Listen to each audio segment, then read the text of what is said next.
Hello everybody and welcome back to some medieval Total War Glorious Achievements mode playing as the Turks with everything auto-managed. And before we get into it, I just want to say, if you're sort of just plunging in here to the series, we're up to episode 4. It doesn't matter too much. We haven't accomplished a whole lot. You could certainly feel free to jump in at any point.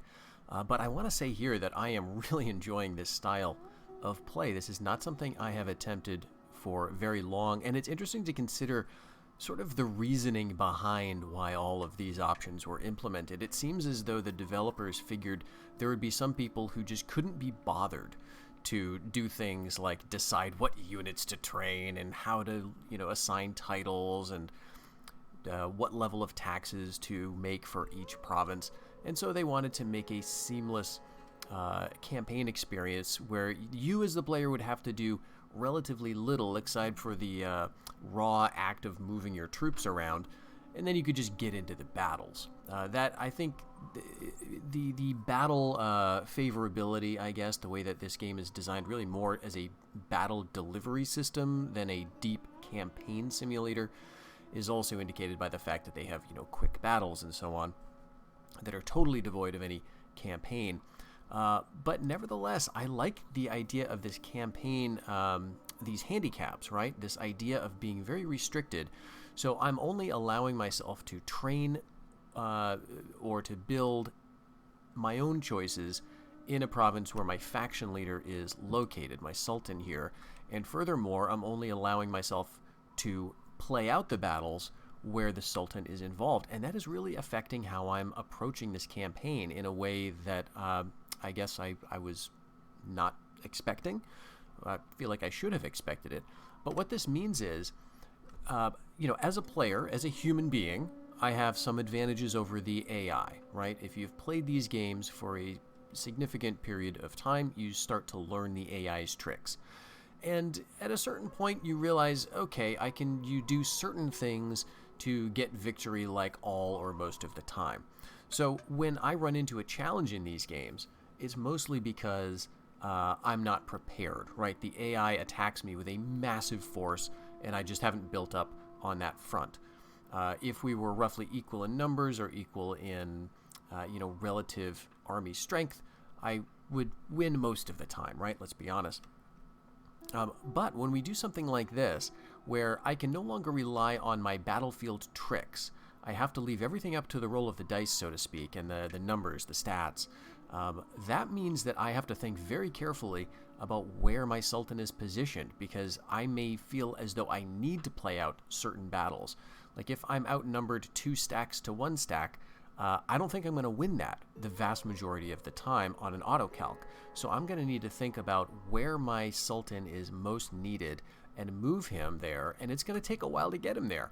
So this means that naval ability, naval superiority, and just the ability to move my guys around where I need them fast is going to be, in some ways, much more important to this style of campaign than it would be to the normal way where I would fight any battles that I wanted to fight personally.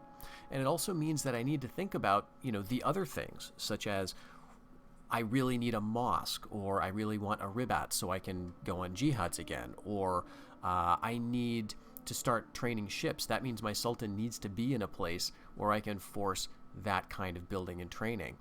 And so this current sultan I've been playing as a bit of a, like an aggressive attacker. That's his starting trait, skilled attacker. And I've been moving him around quite a lot, but I can definitely see a scenario where maybe his son, right, his heir, is going to be parked in Constantinople for a lot more of the time, overseeing the construction of fleets and so on, just so that I can make sure that the Navy does get built up, because the auto decision making from like the local leaders of these provinces, they're not favoring ship production right now.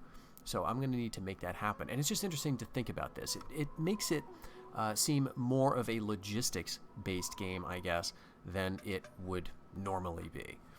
Anyway, what have we got here? Well, we're trying to kick the Mongols out of Rum. We are moving in, so that's going to either be a battle, but I'm thinking probably a withdrawal on their part once I click and turn.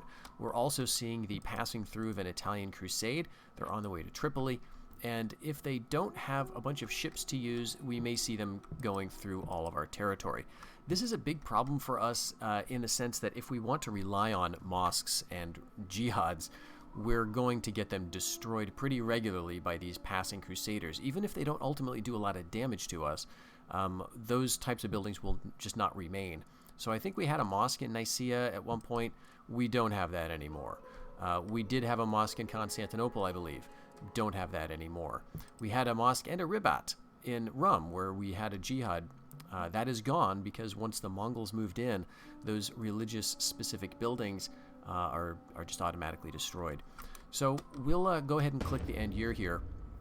It's my hope that in this episode we're going to get up to our first homelands/conquest counting threshold, of which there are only 5 when you start in the late game.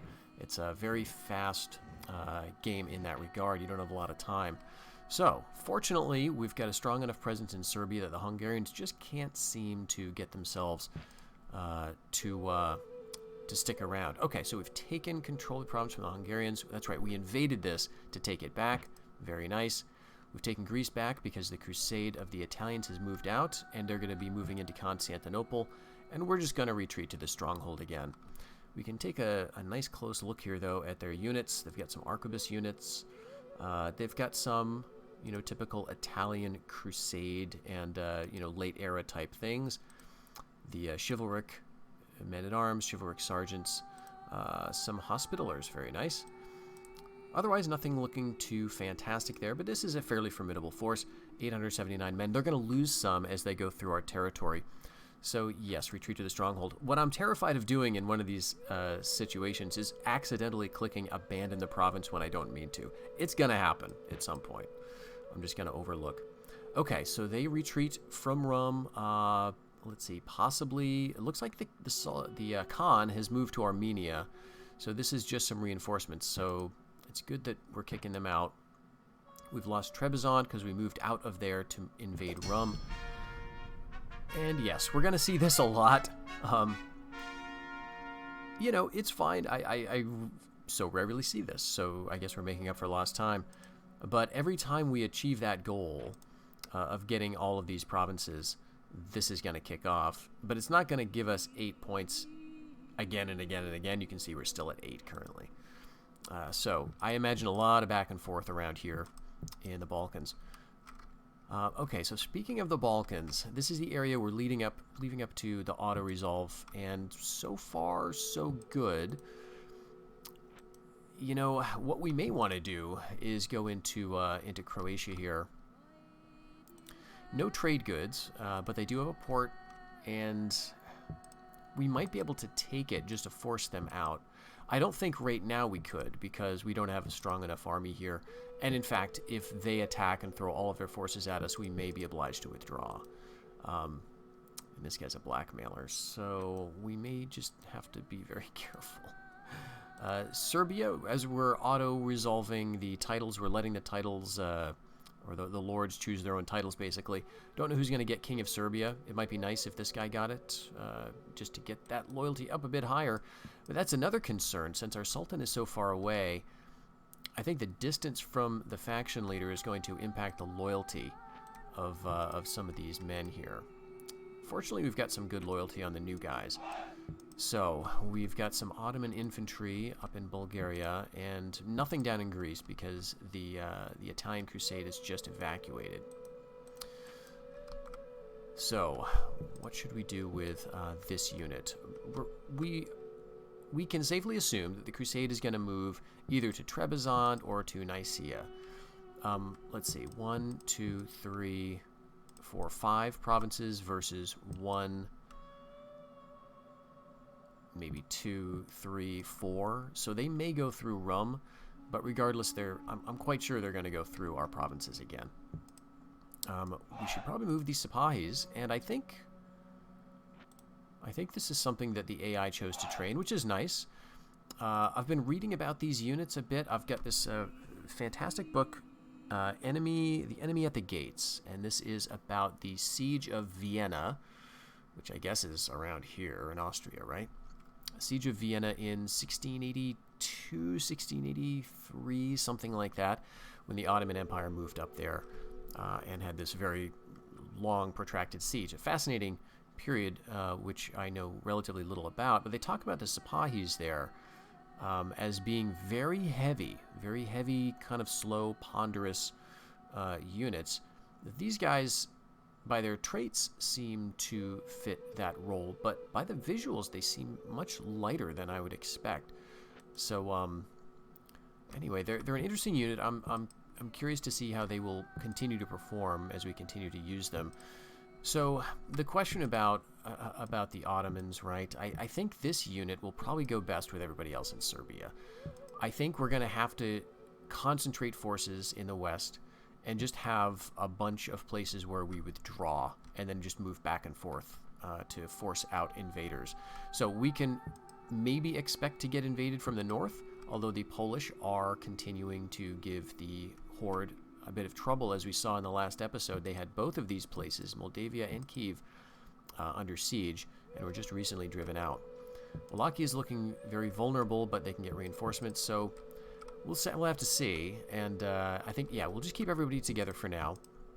Nothing we can do there. The Sipahis, I kind of feel like moving them over to Anatolia. Again, just concentrating forces as much as we can.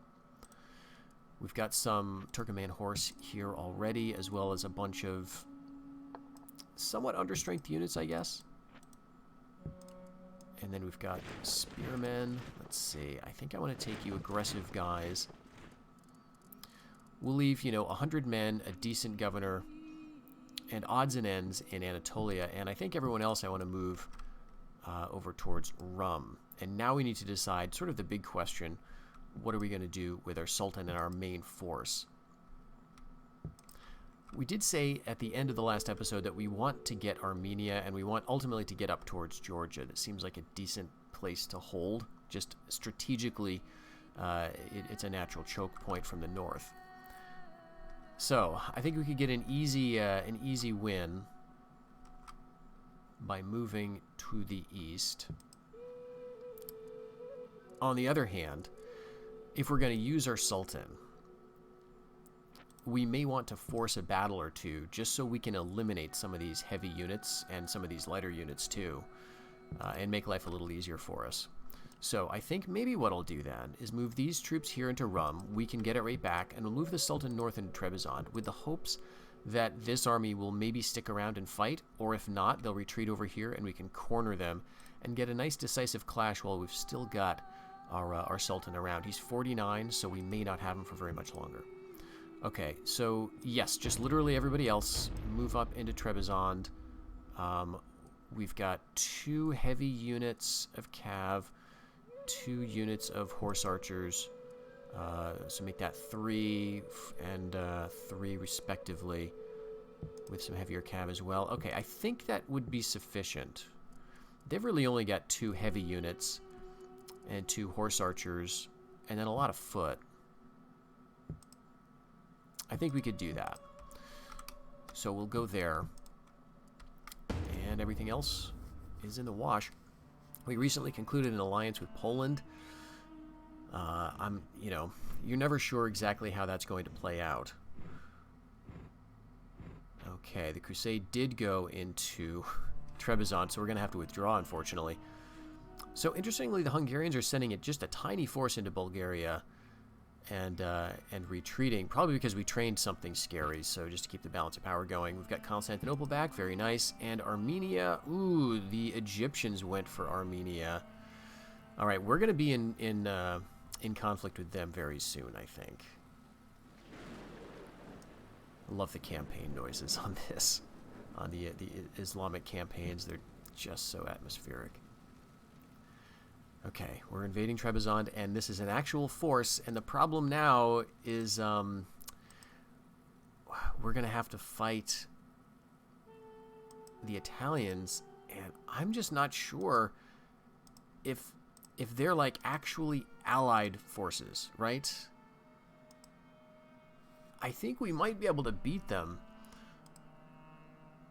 All right, let's look at this. The Khan's force is pretty slim. the Crusader force is basically what we saw before, but I'd rather have the Crusade move through. So I'm going to take a risk here. I'm going to call off the attack, which is annoying because it may give him some bad traits. But I want to allow the Italians to move through and cause some trouble for the Egyptians. So I don't want to actually fight them. And the Golden Horde has invaded Nicaea. Okay. Retreat to the stronghold as usual. Yep, there's Nicaea. Alright, the Almohads have been destroyed. Oh my gosh. I don't even know who they were fighting. So that could be the Spanish or the Egyptians, right? Or maybe both. I wish I had seen what the Egyptians were up to. They're not allied with Spain, at least, so there may be a big war coming. You know, in a way, I hope the Egyptians do well in the West, because I'd rather have to face them than have to take down, you know, Spain, which controls all of Western Europe. That would be a tall order. So let's see what we've got now. We've got... All right. Are the Italians allied with the Horde? Is that what we're up against? Yes. Okay. So I'm glad I didn't fight that, because they wouldn't have caused each other any trouble. I know that when we looked at the pre-battle screen, both of the shields of the Italians and the Horde were next to each other, right? And that so strongly indicates that they're allied. But I don't know how the game would display it if it was like a total three-way battle and nobody was allied, right? Like, I think it would probably display it the same way. So we couldn't have been able to tell from that set of visuals exactly what was going on. So here we have an opportunity, but also a problem, right? Like, the opportunity is we could go into Armenia and maybe have the Egyptians come with us. It looks like... So it looks like the Horde took it back.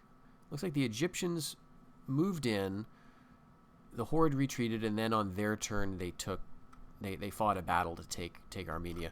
So we could get it with the Egyptians' aid, and we could potentially have a scenario where, because we're allied with Egypt, we could sit back and let them do a bunch of the fighting, take a bunch of the losses, and then move in and swoop in and, you know, take control with very little cost. But I think what we need to do is get back over to Nicaea. And we can do this in a couple of ways. One, well, okay, I don't think we can do it by going up to Trebizond, and here's why. The Italians are probably going to move down into Rum. And either way, that'll, you know, if they move down in and we end up fighting a defensive battle here or an offensive battle in Trebizond, we're going to have to fight the Italians, and I don't want to do that. So it's very annoying, but let's move this way. Let's get all of our forces headed over here. We'll keep what we've got in Rum currently. We've got some very nice Armenian cav. We'll keep them there.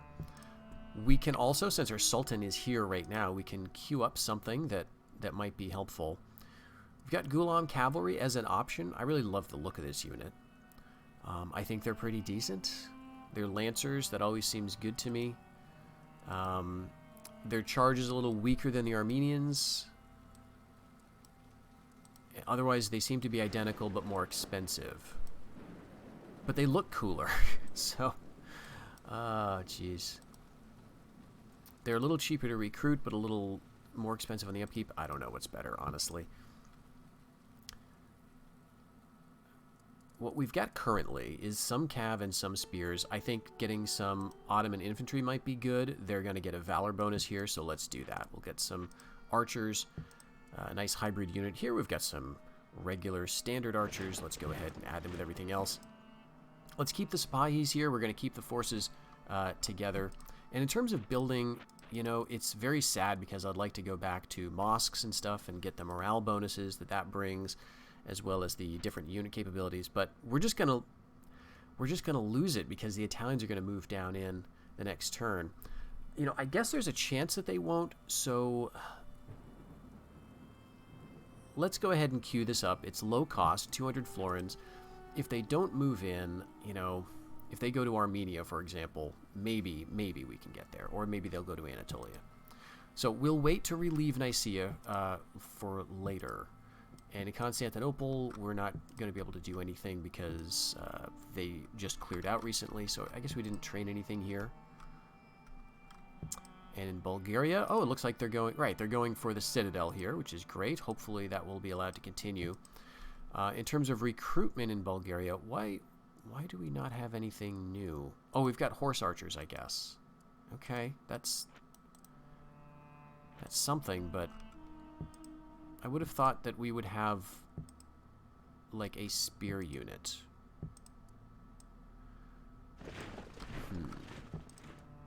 Well, we've got spears here. We've also got some decent spears here. Let's move the better spears up to Bulgaria, and we'll leave the basic spears down here because that's, you know, more of a threat. Okay, I guess we could do an auto-calc, you know, invasion here of Hungary, from Serbia into Hungary. Now, the thing about the auto-calc that is, you know, a little unfortunate, I guess, is that, to the best of my knowledge, it does not take into account waterways or terrain, right, in its calculations. It's just looking at the stats between the units that fight. So it's as though you're fighting on an open plain, essentially. So that means some of these strategic considerations are just not as much of an issue for us as they would normally be, which feels like a bit of a cheat. But in other words, we would be fighting a river battle here, which could be much more challenging. But if we auto-resolve as we would, then that river is not going to matter. I think I'm going to give it a shot. We can leave a couple of low-strength units behind. Let's leave, oh yeah, perfect. We'll get the peasants and spears, we'll leave them. I'll also grab, let's see, I thought we saw something that looked fairly weak here. Let's see if that'll do it in terms of public order. Yeah, that's fine. 124% loyalty. We'll leave them there. They're not likely to be bribed. We'll move up into Hungary, and we'll just see. There's a chance that Emir al-Muizi may get a bad trait, and this is a bit risky because his loyalty is low. If he gets, you know, eager to retreat, I think that comes with a -1 loyalty, so we may be looking at some civil war over here. So it might be another reason to get our Sultan moving back into the west, and maybe leaving some units behind in the east to do auto-calc work. I'd love to have him accomplish his goals and clear out a lot of, like, northern and eastern Anatolia before he has to go back and take over here. But maybe we can also move this guy and leave this guy in charge. That might be the better move. Anyway, we'll let that sit for the moment. I think everything else is fine.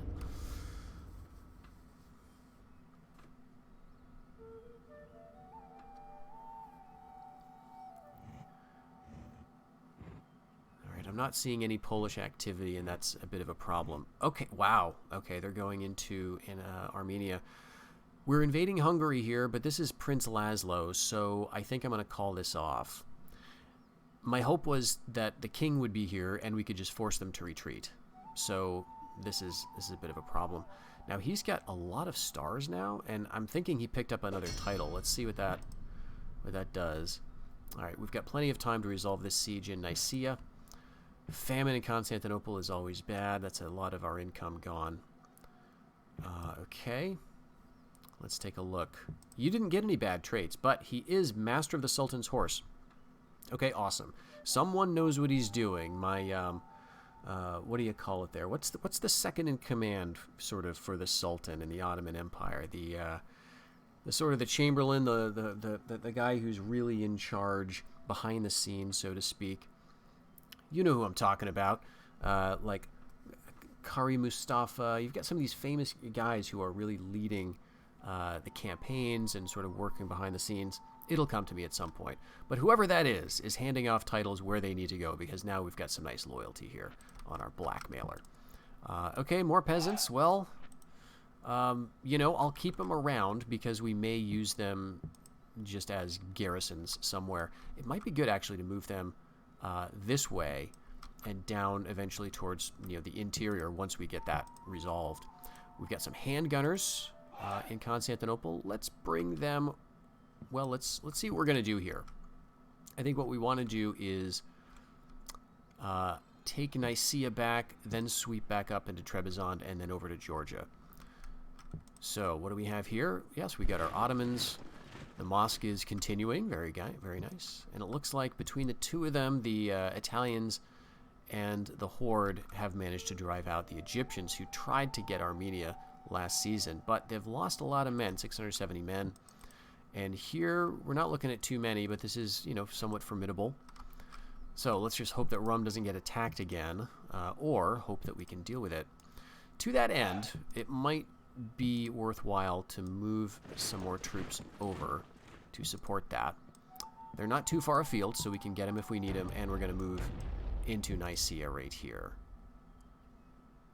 See, we can probably bring some archers too.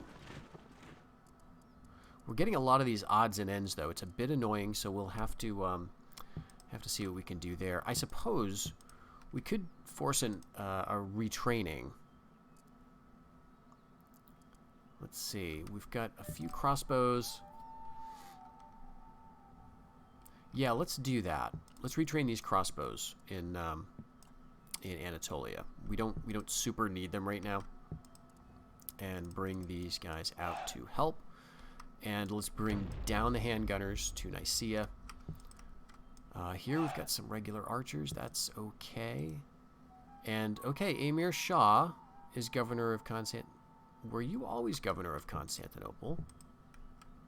I don't think so. I think he was just given that title, right, because the Italians cleared out and it took a while for titles to get reshuffled. Again, not a big fan of this, but I guess we'll take it. He had one command star, and so I think the AI is giving command where it's going to have the biggest impact in terms of command. They're not really looking at the acumen, right? They're either looking for a strong acumen character to give more acumen to, or they're giving command titles to strong command characters, I guess. It's not awesome, but I'll take it. Okay, so another question here. Do we want to move into Croatia now? I don't think so. I don't think we can really deal with it. I don't want to give my guy worse traits. Okay, I think we're doing everything we can do. Anatolia was already building up the Boyars Guild, and hopefully we'll have that finished next season. We'll get Turkoman foot soldiers if so. Of course, the Khan could move down and wreck those plans.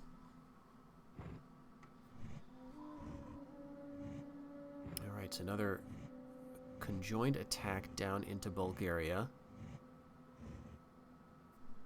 And this is the Horde as well as the Hungarians. I'm not sure, again, if they're allied with each other. I think they are. So I don't think we're going to win this one. At least these guys don't have much valor.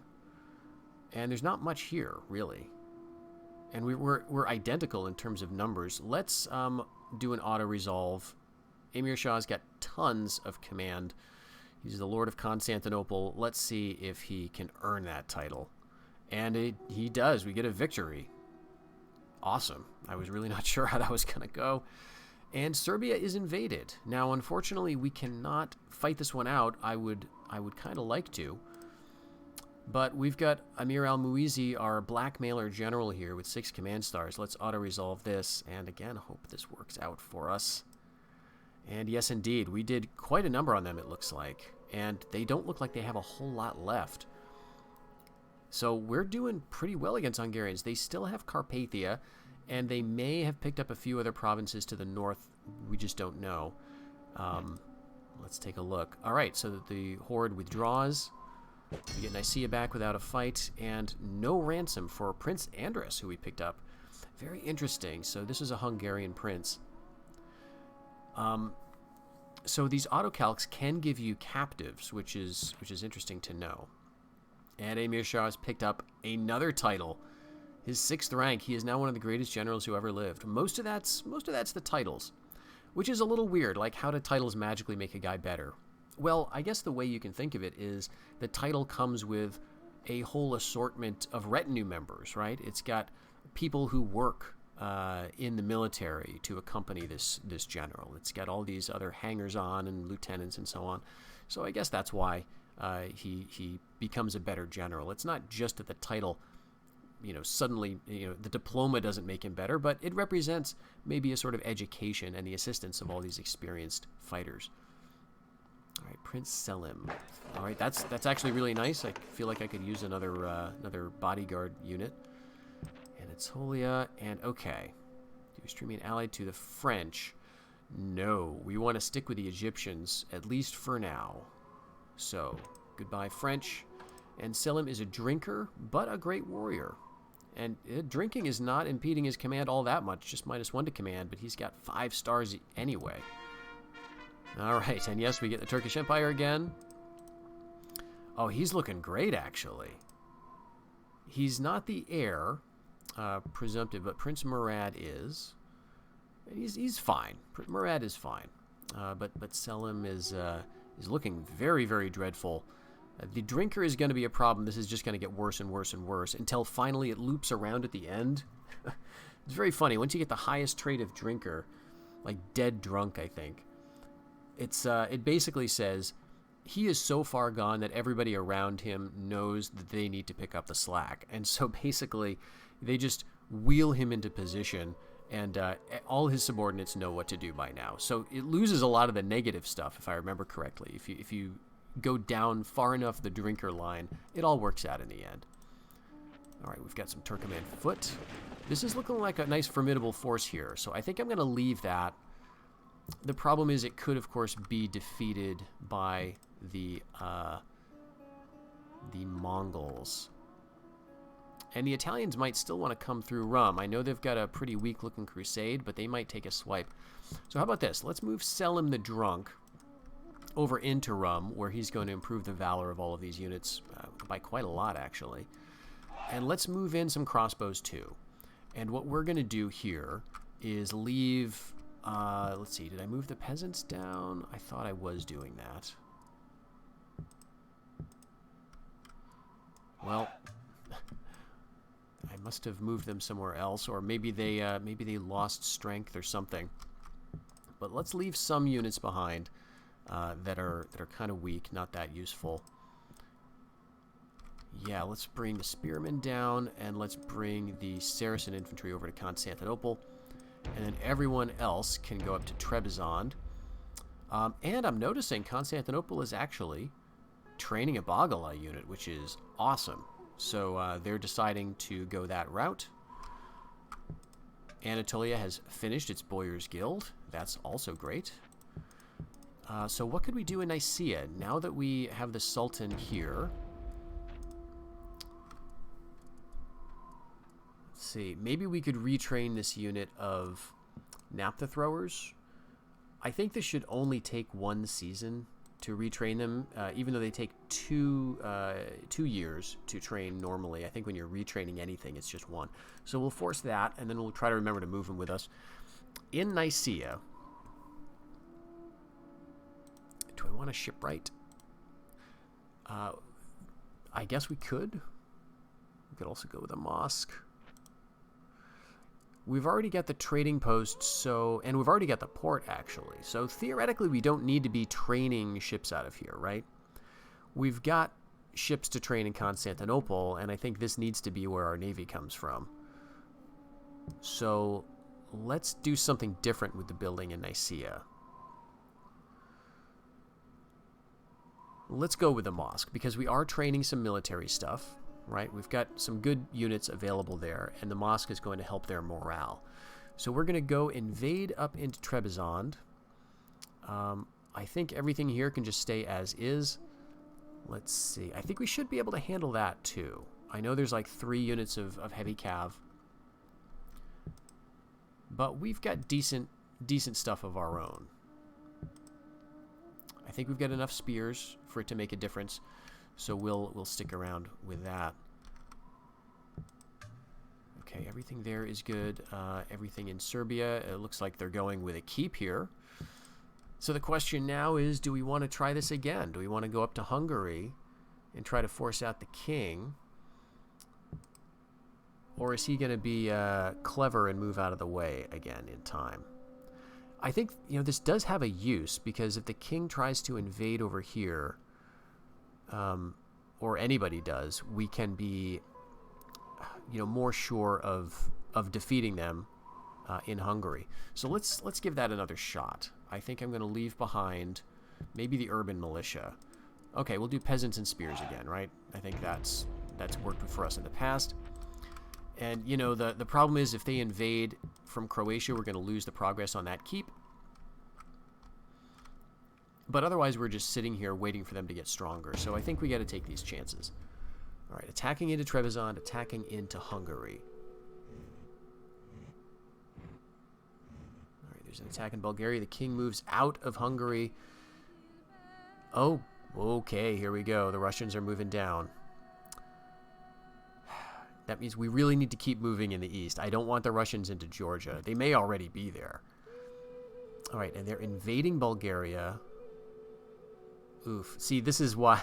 This is the flip side, right, of the auto-resolve stuff. Because as I was saying earlier, sometimes auto-resolving battles means you can avoid these river fights, which are annoying. But it also means sometimes you avoid the river fights that you wish you could fight personally. Like this one, I'd be much more inclined to fight myself, but we have to auto-resolve it. Let's see how Emir Shah does this time. And he wins. Beats them on the river crossing yet again. Just, I guess it's the Danube. And Hungary, they retreat into the castle, so that's great. We pillage 1,600. They must have had a cathedral or some other church-related buildings there. That is great. So we get a bit of cash. And Trebizond, the horde retreats. That's their sultan or their khan there. I can tell by the horse. Oh, great. All right, no fight needed there. And we've killed an assassin for the Italians in Constantinople.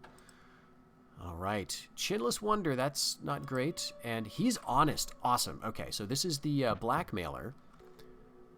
Yes, this guy right here, Emir El-Muizi. So he was, yes, he's our blackmailer, so that's -3 loyalty. But I guess over the course of his adventures in the West, he has become an honest man. That's great. He's been given all these titles, Master of the Sultan's Horse, so I'm not worried about him at all anymore. It's really interesting to see how the loyalty really is dynamic in this game. He was down to 4 shields, right? And of course, some of these titles have helped, but not a ton, right? Like some of this has been just native improvements. Our Sultan's influence is standing strong. I love this. You have the ear of many of the foreign powers in the world and the attention of all of them. Leaders who oppose you risk much indeed. Yes, it sounds very threatening. Okay, we've got some Turkoman archers, I guess. What is this? Yes, Turkoman foot soldiers. And here are our Naphtha throwers all ready to go. We should have that Bagala up next season, next year. And we've got some regular spearmen to send somewhere where they can be useful. Okay, so now we've got an opportunity to get some ransom. Let's take Emir El-Muizi and go immediately down to Croatia. So a couple of things could happen here. One is I find it very likely that the Hungarians will attack into Hungary and take it back. I'm going to be moving down into Croatia at that same time. What that will mean is that will open up a place for the king to retreat to. So maybe we won't get the ransom here, but we should be able to conquer Croatia outright. And that's going to just help our influence. We'll lose Hungary but gain Croatia, and then we can get Hungary back the following season. I think Serbia should be good to go. Like I don't think they're going to attack it. I guess they could, but they're probably going to be more worried about Hungary. Now the nice thing about taking this is we can at least momentarily see everything around it because, well, there's a border fort here. So we can take a look. The Germans are doing quite well. Let's see what their wars are. All right, they're at war with the Swiss and the French, so maybe they're not doing well. Maybe the Swiss and the French have carved all of this up between them. This is so interesting. I love the late game, right? You just never know. Okay, so they're over here. Let's check the influence. Yeah, that's not looking great. 4 shields or 4 crowns of influence means he hasn't been doing too much. and maybe he's even been losing ground in certain theaters. The Polish. All right, this is similarly not ideal. He's got 4 crowns of influence. He does have a full stack of units, actually 2. And this looks decent. We've got some Polish retainers here, which are a quite good unit, I think. We've got quite a few halberdiers, a lot of infantry. I would like to see a more cavalry-focused Polish army. That's kind of what they're known for, but they don't get too many mechanical benefits to that in this game, unfortunately. I guess that would come later, but they do get some neat cav units, but they just tend not to go too heavy into that. So the other big news, it looks like there's a Mongol civil war. So that means we've got a lot going on all of a sudden. We've got Trebizond, and they own Georgia, but we could take that just casually at the moment. It looks like the Russians have forced the Mongols into a civil war. That opens up some opportunities for us. Okay. I think what we need to do is a double attack. We need to move into Armenia and into Georgia at the same time. So I think we're going to send just some weakish units into Georgia. Maybe we should send them under Prince Murad just to give them a bit of a chance. And would this be sufficient? Let's go with this. Let's see what Prince Murad can do. There's literally nobody in Georgia at the moment. I mean, there may be a unit inside the castle. There's no way for us to know, actually. So they could move some guys in, but I'm kind of thinking they won't. They may have a small force, but probably the bulk of their attention is going to be on getting Kyiv back and dealing with all these battles, because look, they're going to have to fight in Moldavia. They're going to just lose Wallachia. They're going to have to fight in Armenia. And the interesting thing here is they've got rebels that are fairly strong, and they've got Italians. So what I'm worried about happening is that the Egyptians are going to see this opportunity as well, and they're going to move up and clean house. I think we need to take some initiative too. So that said, let's move our naphtha throwers up to Trebizond, where they can maybe be somewhat useful. And here, it doesn't look like we've trained anything, sadly. Okay, we've got Turkomans. Maybe we had them already. Let's move them. Let's move them up as well. I don't want to lose this to rebellion, and we need to have somebody here. Okay, everyone else there is fine. So we want to send the Sultan down to Armenia, and I think everybody else we'll leave behind. How about, how does that look? Very low. Yeah, we need to have more of a presence to keep it above rebellion, and even that's pushing it. Okay, how about you 7 guys? 98.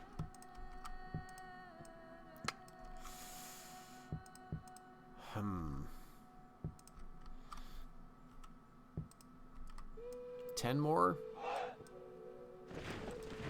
99. I'll take it. And then here we want to leave behind, let's just leave 100 0 Valor Saracen infantry, I guess. And you're all going to move in here with the Sultan.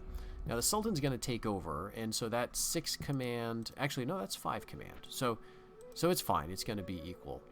So Osman, the first, is going to be fighting potentially a 1, 2, 3, 4, 5 side battle. We will see. Did I do everything I needed to do in the west? I think so. Alright, it looks like the Russians have Khazar, and as I suspected, the Hungarians move into Hungary, and the French are now moving into Austria. That is really rough. We have an Alim who was killed in Kyiv. I forgot that he was there. That's unfortunate.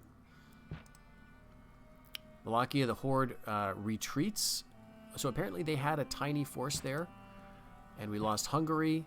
Croatia retreats, and we should get that outright. Yes, we did. We own Croatia. Now, Serbia is invaded. They did move units down from Serbia to Croatia. So I think what we need to do is retreat to the stronghold. This is such a dinky force, and I'm almost tempted to resolve it, but no, there's just too much. We've got full strength. You know, these heavy spears and these guys, There's just a little too much there, so retreat to the stronghold. We lost Serbia. That's fine. Georgia, the Khan retreats. Awesome. So Prince Murad is going to take that without a fight. We're going to pillage a bunch of stuff. And as I thought, oh my gosh. Oh, this is perfect. This is wonderful. Oh my, this is so rare, right? Okay, so the Egyptians are our ally. They're sending a quite large force. Oh my gosh, look at this. A bunch of Mamluks, Mamluk cavalry, Ghulam bodyguards. They've got some Saharan cav. You know, a good mix of lowish tier stuff. But these Mamluks are really tough. They're interesting units because they have axes, so that stands them in good stead against armored troops. They also have, just at the top here, yeah, more of the same. So archers, you know, light archers, some light-ish infantry, but mostly cav, and a lot of princes. So they're going to be very strong. And they've even got some Mamluk horse archers, which is always a cool unit to see. We've got, you know, this, which is fine. I think I'm going to keep everything exactly the same. I don't want to risk the Sultan not being in command. I think I could force the issue, but I'm not going to bother with it. We'll just take this as it comes. And anyway, my plan is to not do that much fighting. The problem here is that the Egyptians are probably going to get the province because they have way more men, assuming we all win this battle, right? They have a lot more men than I do, right? 1,600. So they need to lose a lot of men in this battle. They need to lose, you know, at least 600 or 700 in order to get down below my numbers so that I can have more men at the end of the battle and then take out the, you know, take control of the province. So let's see. Prince Ordhun of the Golden Horde has a pretty weak showing, I guess. I mean, you know, these units are fairly strong, but there's only 2 of them at full strength. They're bodyguard. They've got some of the archers. The Crusade here is looking, you know, very weak. Shouldn't be too much. But we also have a rebel force that's going to be a free-for-all. Now, you see what I was saying earlier about the display in the pre-battle screen being a little confusing because these armies are not all allied with each other. The rebels are going to be at war with the Horde and the Italians. But here it looks like they're all on one side. Let's do a save, and let's jump into the attack. All right, Armenia is theoretically a very mountainous province, but I think it makes a great deal of difference which neighboring province you're attacking from as to whether or not you're going to see those hills. So it looks like we've got a pretty nice flat region to deal with. So here we've got our allies, the Egyptians.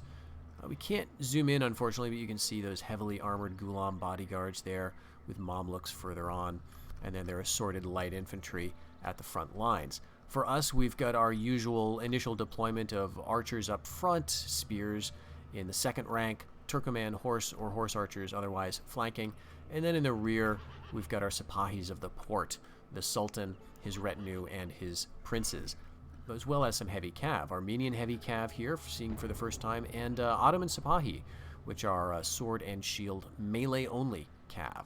So we're going to just go ahead, group them all up, and start the battle. And my oh no, oh no, oh no!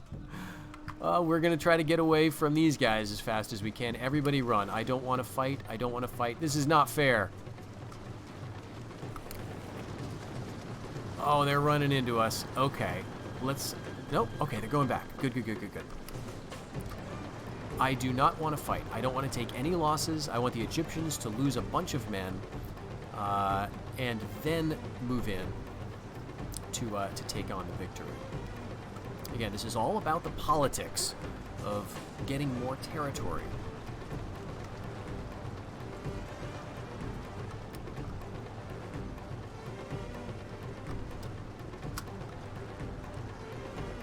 Alright, so far I've only seen 4 armies. We've got the rebels, the rebel Mongol force from the Civil War. Of course, our allies here. And then over here we've got the Italians. But where are the actual Mongols? Okay, they're up here. So, at least there's one of them. I'm really not sure if the bulk of the Mongol army is on that hill or somewhere completely different.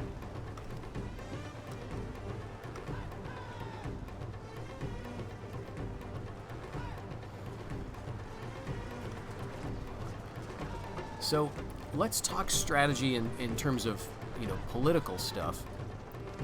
If it comes to it, I would rather lose this province in this battle than allow the Egyptians to take it.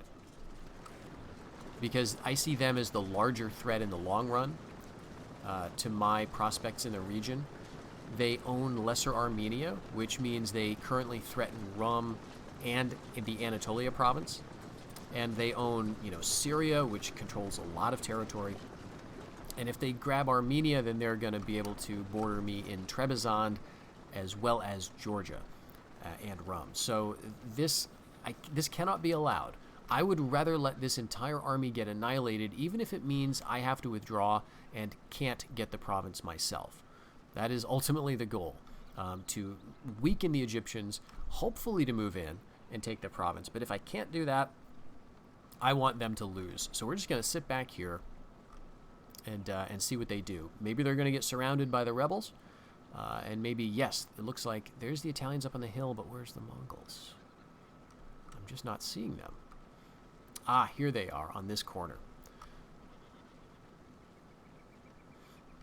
And because we're the attacker, we do have a time limit here. That may add another layer of stress to this. But again, that's why I'm saying, if we can't win it before the timer goes off, that's okay, as long as our side is losing, right? Because we want to get kicked out. We want this to go back to the Mongols. If I can't have it, the Egyptians can't have it. That's my motto. All right, let's speed up the time a bit. And it looks like the rebels are coming on in good order. I'm just going to let them do their nasty thing. Oh, it looks like the Egyptian Sultan is out there in the midst of it there. I can tell by the square flag.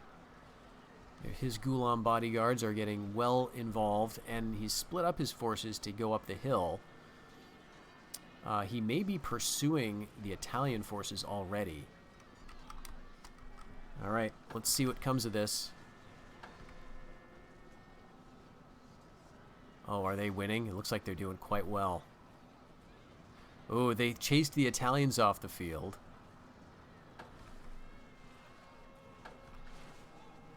What's this? This is the enemy general for the Mongol rebels. We will just let them do what they're going to do. I don't think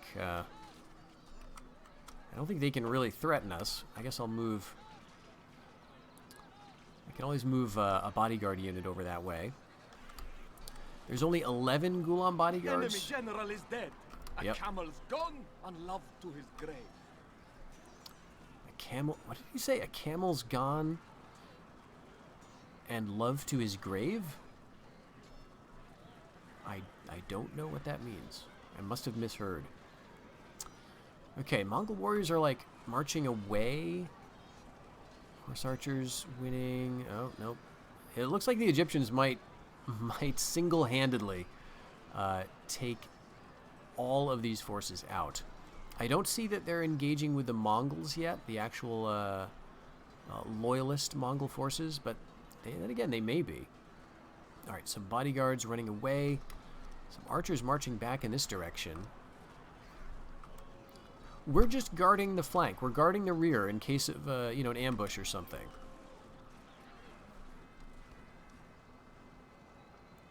Yeah, I think they're going to take everybody out. Oh, man.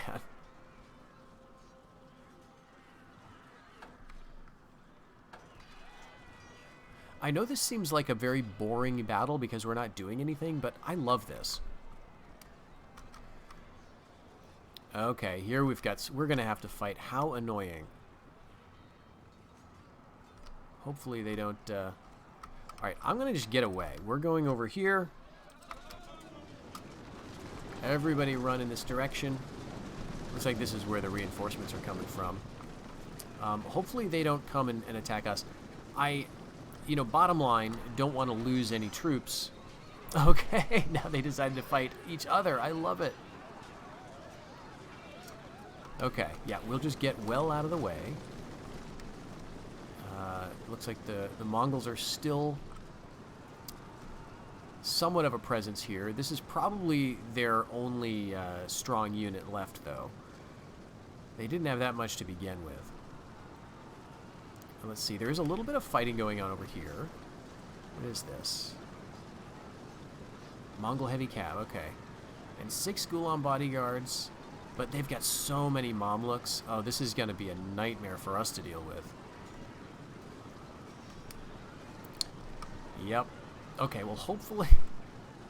Okay, there's Mongol warriors coming. That's good. Hopefully they can come and wipe out the Egyptians. I don't see Egyptians over here anymore. At least too many of them. These ones are running away. Okay. So it looks like they may be dealt a further blow. They must be pretty tired. Yeah, exhausted. And here come the Mongol heavy cav charging against the Egyptian Sultan. But he is screened by those Saracen infantry. It's probably not going to end well for the Mongol heavy cav. There are some horse archers, and there are horse archers coming, as well as Mongol warriors. Those are a hybrid archer melee infantry unit. Let's just make sure we're not seeing anything else threatening us. Okay, we're all well in place.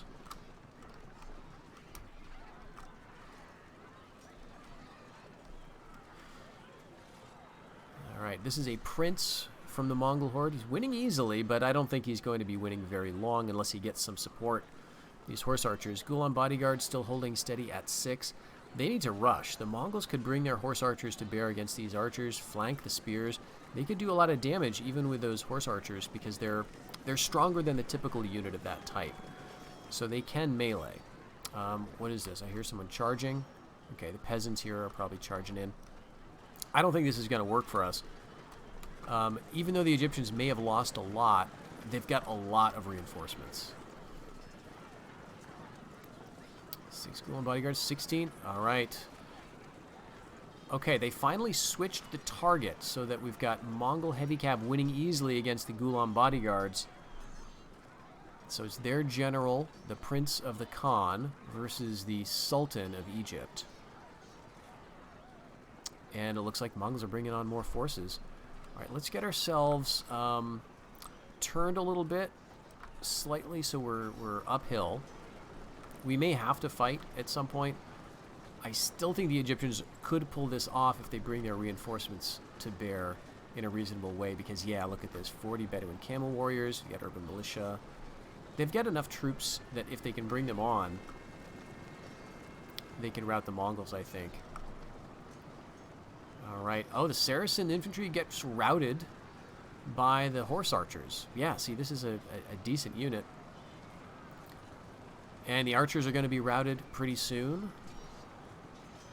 Uncertain, quite tired, wavering. And there they go. Sultan is down to, I can't tell, 4 men still. Okay, totally exhausted though. But here come the reinforcements. They're going right toward the center of the Mongol forces. Bedouin camel warriors, if they can come to grips with the horse archers, should be able to best them.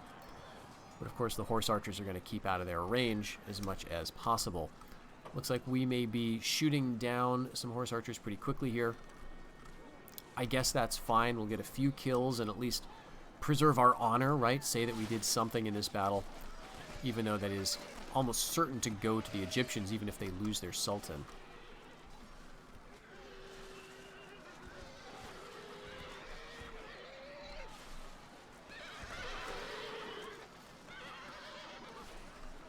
All right, I really wish that they had concentrated this way, down to just 2 bodyguards. But the Mongols are holding off the Egyptian reinforcements, at least for the moment. It doesn't look like they have anybody else coming to help, though. And they've only got 7 of their bodyguards remaining. So really the Mongols are wasting their strength getting within range of our arrows. They really should have focused on the Sultan. That's, I think, the only way they could have hoped to win. We're trying to make it easy for you guys, but if you pursue us, you know, we've got these guys on auto fire. What can I say?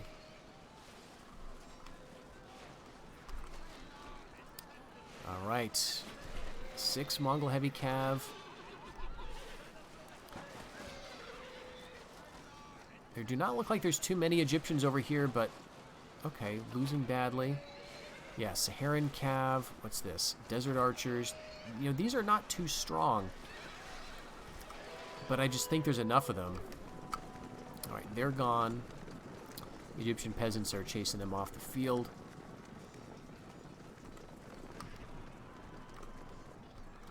All right, let's speed this up again. 3 Mongol heavy cav. Yes, the Egyptian Sultan is killed. That's kind of good. But I think they're still going to win it. Look at all these reinforcements. Mamluk cavalry. Yeah, there's no way they're losing this. My only hope now is maybe the timer. Right? Maybe we can just sit out the battle and there's a Mongol unit or two that can lead these guys on a merry chase. But I don't think so. We're going to win, but the Egyptians, I feel, are going to take the province.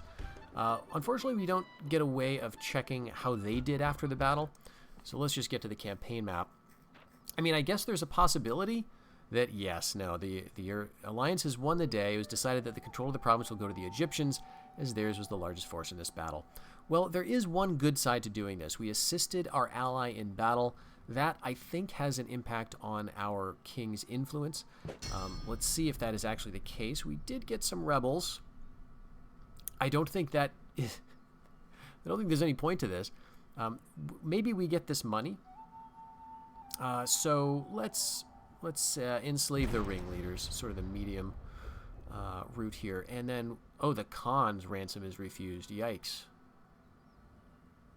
Wow. Wow, okay, I didn't expect to get that. Yeah, he's been captured and executed by us in Georgia by our Prince Murad here. And so we've got a new leader of the Golden Horde. The Egyptian Sultan also dying in that battle. We did our best, right? And completed our mosque in Rum. Okay. Now this, the problems now begin. Because we no longer share a border, or the Egyptians no longer share a border with the Mongols. Let's see if they have any other enemies. No, it's just them versus the French. So with that, we've walled off the Egyptians from further expansion to the north unless they decide to attack us, and they may decide that soon. So the question is, what do we do with our Sultan? I think we've got to move him over here. We are allied with the Russians, so hopefully they'll be busy doing other stuff. And we can focus our attentions south against Egypt. Let's move our Sultan to Rum. I think that makes the most sense. Although, look at this. Armenia can touch all of these provinces. That's really not good. But yeah, let's leave him here for now. That almost seems to like it must invite an attack, right?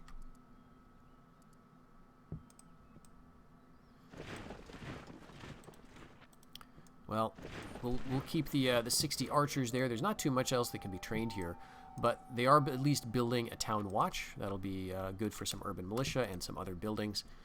Here in Georgia, it looks like, let's see, maybe something was trained. Possibly these Ottoman infantry were trained while we weren't looking.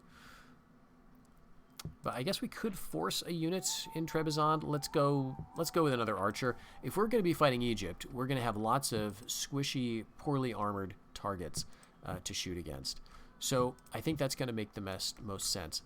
For now, though, maybe we want to keep some forces in Anatolia. But it sucks that literally all of these 5 provinces or 4 provinces are vulnerable to Egyptian attack. So once Armenia falls, we can expect them to attack us. If they were facing an enemy over here, I'd be a little more hopeful, I guess, that they might not attack us for a little while. But that's not going to be the case. As our last action here, let's destroy Croatia. Does that make sense? There's not that much here already. And there is a port. This could be useful for trading. We're at war with the Italians. Actually, no, we're not. We're at peace with them currently. So let's just evacuate. I'm going to move down into Serbia to take this back in hopes that we might also, clear out the king. And let's take our 23 peasants and move them to Croatia. Oh, we can't do that because we're under siege. Okay, so do we want to leave anybody behind? Why not? Let's leave our literally three spearmen, just to make it slightly harder for them. I think we're either going to get a rebellion here, or we're going to get an attack from one of these other neighboring powers. Okay, so we saw a French invasion of Austria, but maybe that was just this crusade, and we can't see where it's going yet. Regardless, this is bad news for the Germans because they've got a crusade on their actual territory. Here, okay, the Khan does have a ballista that is under siege, and it's going to take 1,000,000 years. So what could happen here is the Hungarians could move in and relieve the siege. They wouldn't get the province because I believe they're still allied to the Horde. So, yes, that they would just return it to them, which would be fine. I don't think there's much point in me attacking here because we would be the ones besieging, like, 4 guys in a ballista crew. That doesn't seem like a great move. We could go up to Moldavia. That might be a way to get a ransom. So what do they have? They've got their new Khan here, Subutai the First. He's very young. He's eager to retreat. That's bad for morale. The thing I'm not sure about is if this morale penalty applies in auto-resolves. Or does it only apply when you're on the battlefield, you know?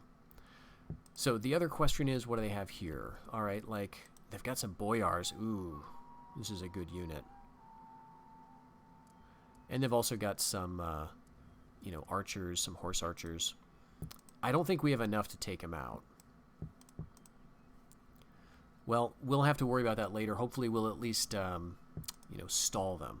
We do have our Bagala, which is the good unit. It's got that deep sea range. It's not as good as the Boom, but it's better than the Dow, so we'll keep it in the Sea of Marmara at the moment.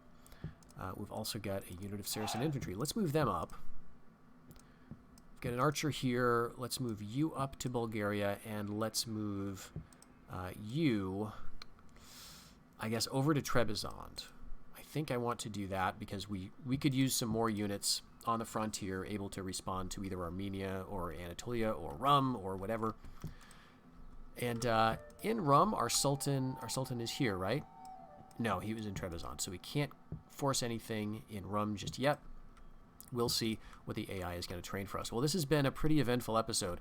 I think going forward, we're probably going to keep our Sultan in the east because I expect war is coming soon with the Egyptians. If they don't start it, we may. Let's check his influence again. Yeah, I think he's back up. He's back up where he was. He may just have maxed out his influence here.